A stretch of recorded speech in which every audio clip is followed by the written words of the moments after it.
वाड़ी बंदर शाखा की ओर से आज जो है नेशनल रेलवे मजदूर यूनियन की एक बैठक बुलाई गई थी, वार्षिक सभा थी।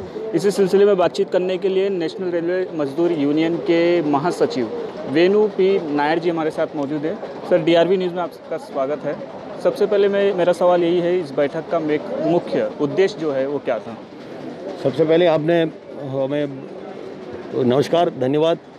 मैं ये कहना चाहता हूँ, हमारा जो मीटिंग है इसको निकाल सकता हूँ क्या? हमारा जो मीटिंग है ये हमारा एक्चुअली हर साल के अंदर हर शाखाओं का अधिवेशन लिया जाता है। हमारा मध्य रेल के अंदर करीब हमारा नेशनल रेलवे मजदूर यूनियन नंबर 1 की यूनियन है, जो मान्यता प्राप्त यूनियन है। करीब 90 शाखाएं हैं। तो हम लोगों का अब महाराष्ट्र के अंदर रजिस्ट्रार के पास जाएगा तो सबसे अच्छे ढंग से चलने वाला एक यूनियन है, ऑडिटिंग से लेके सारा। तो वो ये हम लोगों को काम करना पड़ता है, वो अधिवेशन करना जरूरी है। तो इसके अंदर हम लोगों ने अधिवेशन किया, लेकिन अधिवेशन इतनी सारे लोगों को, ज़्यादा लोगों को जमा करके करने का मकसद ये है, जो भारत के अंदर आप देखा होगा, जो भारत रेल के ऊपर भी कहीं भारत सरकार की नज़र है प्राइवेटाइज करने के लिए, निजीकरण निगमीकरण करने के लिए कहीं नज़र है। तो उसके विरुद्ध में लोगों को है ना उत्साहित करना, जिंदा रखना बहुत ज़रूरी है। तो हमारा वो भी एक मकसद है। तो आपने सुना होगा, सारे लोगों की बातचीत भी आपने सुना होगा, क्योंकि देश के अंदर इस समय में जो बजट पेश हुए हैं उसके अंदर आपने देखा कि एयर इंडिया को प्राइवेटाइज, LIC को प्राइवेटाइज, भारतीय पेट्रोलियम को प्राइवेटाइज। अब हर रोज़ हमारे तेल का दाम बढ़ रहा है, LPG का दाम बढ़ रहा है। अपने अपनी जगह में हम भारतीय रेल की, भारत सरकार की कर्मचारी हैं, इसलिए हम जिंदगी जी पा रहा है, इसलिए हमारे घर में रोटी पल रहा है, रोटी बना रहा है, तो हमारा बीवी बच्चे खा रहा है, माँ बाप की ट्रीटमेंट हो रहा है, सारे चीज़ हो रहा है। लेकिन गरीबों की क्या हालत है, उसके ऊपर भी सोच विचार करने की जरूरत है। और दूसरा, आपने देखा होगा, जो भारत रेल के अंदर खास करके आप लोगों को मीडिया के जरिए हर चीज़ हमको देखने को मिलता है। आपने देखा होगा तेजस वाली गाड़ी हमारे कोविड के पहले चलाने की शुरू हुआ कि लखनऊ से दिल्ली, फिर अहमदाबाद से मुंबई, कि यहाँ कहाँ से कौन सी गाड़ी चालू कर रहा पता नहीं क्या, उनसी गाड़ी में कौन सी ऐसी नई सुविधा हमारे यात्रियों को मिलने वाला है। केवल यात्रियों के पास से ज़्यादा पैसा लिया जाएगा, है ना। जो लखनऊ दिल्ली वाली हमने देखा तो केवल 5 से 8 मिनट की फ़र्क है। वही शताब्दी गाड़ी उसके पीछे से चल रहा है, वो 8 मिनट की फ़र्क में गाड़ी पहुँच रहा है, 5 जगह में रुक के जा रहा है। तेजस गाड़ी 3 जगह में रुक के जा रहा है। फ़ायदा क्या हो रहा है? 2 गुना टिकट की भाव देना पड़ रहा है। हमारा ये कहना है, भाई अगर ऐसे ही गाड़ी अगर आपको चलाना है तो थोड़ा पैसा बढ़ा के हमारा भारत रेल के अंदर भी गाड़ियों को चलाया जा सकता है, तो भारत रेल का भी इनकम बढ़ेगा, सही ढंग से हम लोग भी सुविधाएं दे पाएगा। ये केवल पूंजीपतियों का भला करने वाली हिसाब है, इसलिए हम लोगों के लिए पड़ने वाला नहीं है। बाकी आप प्राइवेटाइजेशन का विरोध कर रहे हैं, आपके संगठन विरोध कर रहे हैं? हमारा संगठन सेंट्रल रेलवे की है। हमारा ऑल इंडिया रेलवेमैन फेडरेशन हमारा सबसे ताकतवर फेडरेशन है जो भारतीय रेल के अंदर। ये तो हमेशा हम लोगों ने विरोध किया, पहले भी, आज भी, आगे भी विरोध होगा।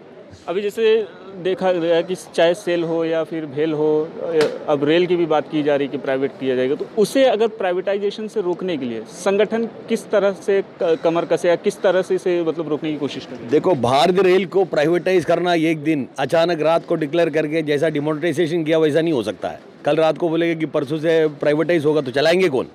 आगे कौन बैठेगा, पीछे कौन बैठेगा, स्टेशन में कौन बैठेगा, पॉइंट कौन मारेगा, सिग्नल कौन देगा, बहुत बड़ा विषय है। ये कोई एक दिन वाला काम नहीं है। हाँ, सोचा जा सकता है, शायद 20 साल के बाद में हो सकता, बात अलग है। लेकिन हम लोगों की यूनियन, जो लाल झंडे की जो निस्वार्थ सेवा करने वाला यूनियन, और जब तक ये लाल झंडे की हमारे जो कॉमरेड लोग हैं, हमारे जो कर्मचारी साथी हैं, जब तक इस भारत रेल के अंदर जिंदा रहेगा तो ये आसान नहीं है। ऐसा कोई सोचना बिल्कुल गलत है। हाँ, छोटे मोटे गाड़ियाँ दे पाएगा, छोटे मोटे जो वॉशिंग वाला काम वो दे पाएगा, वो बात अलग है। लेकिन भारत रेल को प्राइवेटाइज करना इतनी आसान बात नहीं है, क्योंकि हम बीच तक उतरेंगे, हम लोग पब्लिक के बीच में जाएंगे। क्योंकि अगर आप समझो, मैं उदाहरण के तौर पर, आपने सवाल किया, बहुत अच्छी बात किया, लेकिन मुझे नहीं लगता कि भारत सरकार इतनी हिम्मत करेगा भारत रेल को प्राइवेटाइज करने का। क्योंकि आप इस सबर्बन सर्विसेज को देख रहे हैं मुंबई के अंदर, इस कोविड कार्यकाल में क्या हुआ आपने देखा, गाड़ियाँ नहीं चल रहा था। जो बेचारा कहीं छोटे मोटे नौकरी करने वाला होगा, जिसको 10-15 हज़ार रुपये नौकरी तंगा पाने वाले लोग, किस परिस्थिति से कौन सा गाड़ी पकड़ के अपने जगह में गया होगा, कितना तंगा मिला होगा, कितना बचाया होगा, कितने घर में ले गया होगा, भगवान जाने।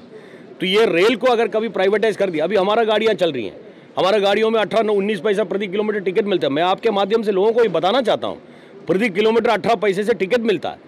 7.5 दिन की फेयर भर दिया तो 1 महीने का सीजन टिकट मिलता है। एक बार नहीं, 1000 बार जा सकता, आ सकता है। हमारे इसी शहर के अंदर जो हमारा घाटकोपर से लेकर वर्सोवा तक जो गाड़ियाँ चलती है, अंबानी साहब का गाड़ी चलती है मेट्रो, 60 किलोमीटर पे गाड़ी चलती हैं, उसका क्या इस तरीके से कोई सेवा है? 4 रुपये प्रति किलोमीटर की टिकट है, 18 पैसा कहाँ, 4 रुपया कहाँ प्रति किलोमीटर। और उनका जो जैसी कार्ड मिलेगा आपको, जितने आप जर्नी किए उतना पैसा कट जाएगा, है ना। इधर ऐसा नहीं, 7.5 दिन के टिकट भरो, आप 30 दिन में जितना मांगता जाओ, जितना मिलता आओ, जहाँ जाना जाओ, जहाँ जाना आओ। तो ऐसा कहीं नहीं। तो हमको ये लोगों तक समझाने की जरूरत है इसलिए इतनी आसान बात नहीं है।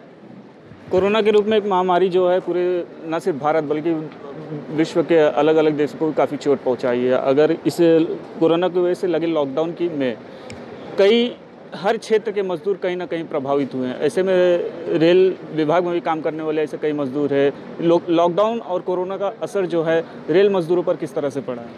देखो, रेल मजदूरों के अंदर भी कोरोना से असर पड़ा, लेकिन अभी कैसा पड़ा आप ये पूछेगा तो देखो अलग अलग ढंग से। जो रेल के अंदर जो कर्मचारी हैं, तो आपको मालूम है कि भारत रेल के अंदर करीब 12 लाख कर्मचारी काम कर रहे हैं। उसमें रेल मंत्रालय ने ही कहा कि करीब 700 लोगों का जान चले गए, 30,000 से अधिक लोग इसमें संक्रमित हुए। सब ठीक होके आए, बात अलग है।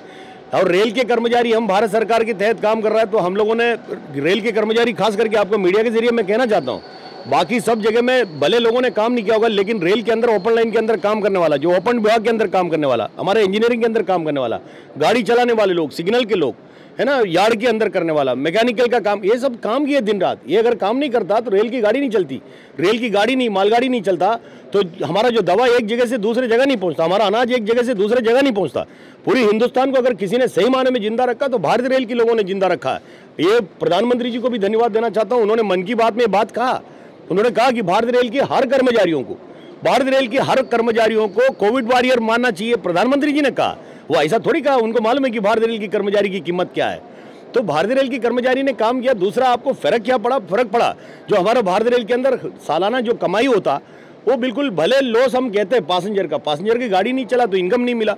हमारा जो मालगाड़ी चला रहा था उसी में से ही कुछ इनकम मिला। तो ऑपरेटिंग रेशियो में चेंज हुआ, जितनी कमा रहा है उससे ज़्यादा खर्चा हो रहा है। तो नुकसानदायक काम तो भारतीय रेल के अंदर भी हुए। किस तरह से मदद किया गया? संगठन ने किस तरह से मदद किया? संगठन ने इतनी मदद किया, मुझे नहीं लगता कि हिंदुस्तान के अंदर ऐसी कोई संगठन ने मदद किया होगा। हम लोगों ने पैसा, हम लोग एक यूनियन है, हमारे पास कोई अलग कमाई नहीं है। हम लोग जो सब्सक्रिप्शन के नाम से लिए हुए बुजुर्ग लोगों ने बजा कमा कर रखे हुए पैसे में से निकाल के बिगर सोच के, है ना, पिछले साल में भारत रत्न डॉक्टर बाबा साहब अम्बेडकर की जयंती के निमित्त, है ना, उनका समय को जोड़ते हुए हम लोगों ने 51 लाख रुपए हमारा फंड में से निकाल के भारत सरकार को, प्रधानमंत्री के नाम से और महाराष्ट्र सरकार को चीफ मिनिस्टर के नाम से हम लोगों ने देने के काम किए। क्योंकि हमको ऐसा लगा ऐसे परिस्थिति में हमारे पास जो हमारे कर्मचारियों से मिले हुए पैसे भी किसी न किसी गरीबों को काम आना चाहिए। हम लोगों ने देने के काम किए। और हमारा जो पूरा टीम, मैं आपको कहता हूँ, शुरुआती तौर पर जो मुंबई के अंदर यो ऐसी हालत था, कोई मिलते नहीं थे, होटल बंद थे, खाना मिलता नहीं था, बनाने वाला नहीं था। हम लोगों ने ऐसे समय में 1000 लोगों का खाना कम से कम 40 दिन लगातार हम लोगों ने देने के काम किए, 40 दिन। उसके बाद में खुलना शुरू हो गया, लोगों को मिलना शुरू किया, वो बात अलग है।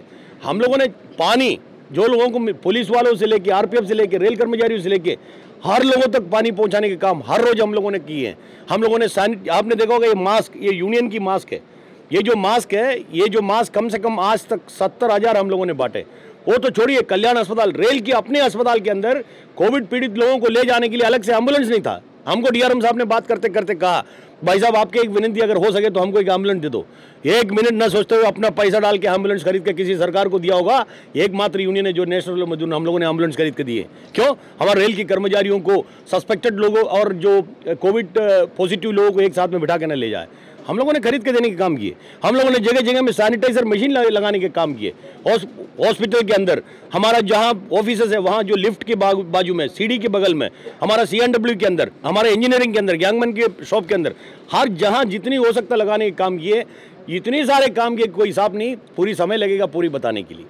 शुक्रिया। हमसे बातचीत करने के लिए थे नेशनल रेलवे मजदूर के यूनियन के महासचिव वेणुगोपाल नायर, जिनका साफ तौर पर कहना था आखिर रेल क्या है, इसे लोगों को समझना जरूरी, बेहद ही जरूरी है। इसके साथ ही अगर केंद्र सरकार रेलवे को प्राइवेटाइज करेगी, वो सड़कों पर उतरेंगे और रेल को मतलब रेलवे का निजीकरण किसी भी हालत में नहीं होने देंगे। DRB न्यूज़ के लिए राहुल पांडे।